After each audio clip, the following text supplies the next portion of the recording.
त्यांनी असं म्हटलं की मी काँग्रेस राष्ट्रवादी या आघाडीमध्ये बरेच वर्ष बरेच मोठमोठी पदं ही मी भूषवली, परंतु ही पदं भूषवली आणि मी फार प्रयत्न केला की नंबर 1 होण्याचा, परंतु मी काही नंबर 1 होऊ शकलो नाही, मी नंबर 2च नाही, असं त्यांनी ते म्हटलं.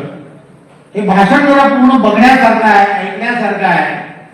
त्यांनी असं म्हटलं, सभागृहात असं म्हटलं की बाबाराव, तुम्हाला म्हणून सांगतो की नंबर 1 हा नंबर 1च असतो, नंबर 2